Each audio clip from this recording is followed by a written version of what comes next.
Rita, para darmos início, né, conta para gente um pouquinho como que foi a sua trajetória dentro da educação bilíngue, como que você chegou na língua inglesa, que antes nós sabemos que o acesso, né, até hoje, somente 1% das pessoas são fluentes aqui no Brasil, então eu fico pensando, quanto mais tempo, né, para trás, no nosso tempo, no meu tempo, pelo menos, era muito difícil a gente encontrar escolas bilíngues e a gente ter esse acesso até para a nossa formação. Conta para gente um pouquinho como foi a sua trajetória.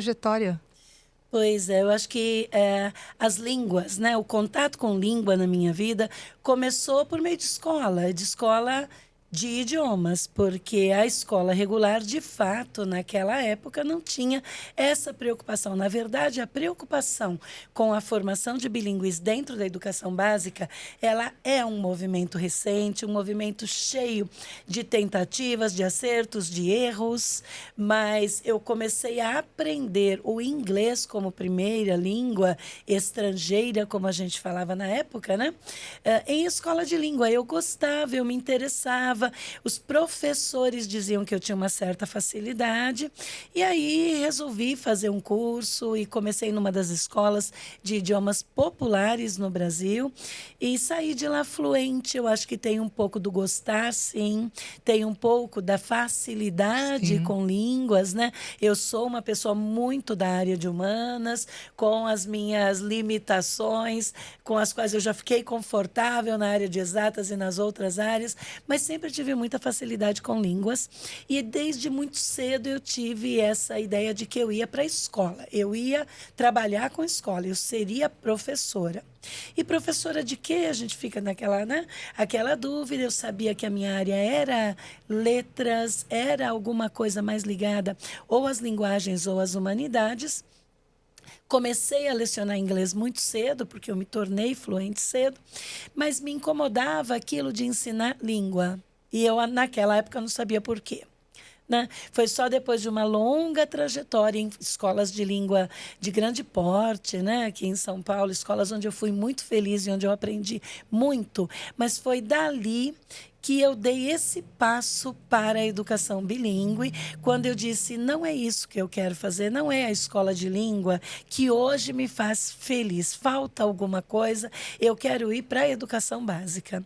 E entrei no mundo da educação básica como professora. Em pouco tempo, eu fui tendo oportunidades de coordenação de escola. Nas escolas de idiomas também eu já era coordenadora, mas na educação bilíngue, quando eu comecei na educação básica, ainda nós ensinávamos língua.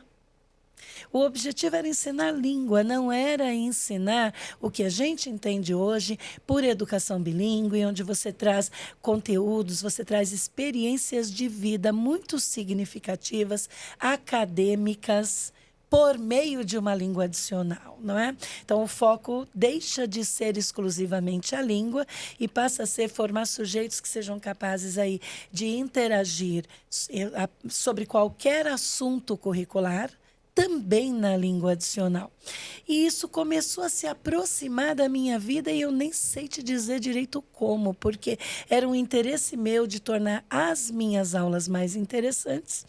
E naquela época, nos anos 2005, 2006, eu trabalhava em uma escola confessional, dava aula no Fundamental 2, no ensino médio, e o meu diretor, naquela época, me pediu uma análise do meu trabalho, e eu disse, eu não estou feliz, porque nós temos um material que pauta conversação, exige conversação.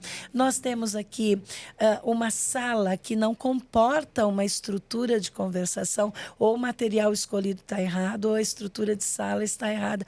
E ele me disse assim, faça um projeto. E eu fiz um projeto e nós criamos uma estrutura sensacional, com uma sala equipada, foram as primeiras salas ambientes daquela Legal. escola. Naquela época eu achava que eu deveria dividir os estudantes por nível de proficiência e eu comecei desse jeito, depois a gente vai descobrindo que não precisa. né? Mas naquele momento foi isso. E nesse processo eu comecei a estudar a educação bilíngue, porque ela depende de um referencial teórico sólido, consistente, de pesquisas internacionais com países mais experientes do que nós na educação bilíngue. E aí eu fui abrindo mão de alguns preconceitos que eu tinha, como, por exemplo, a divisão por nível por proximidade de repertório linguístico. A gente vai descobrindo que não é necessário, que é o ambiente que faz com que cada um consiga evoluir a partir do repertório que tem. E fui, então, sendo convidada para assessorias.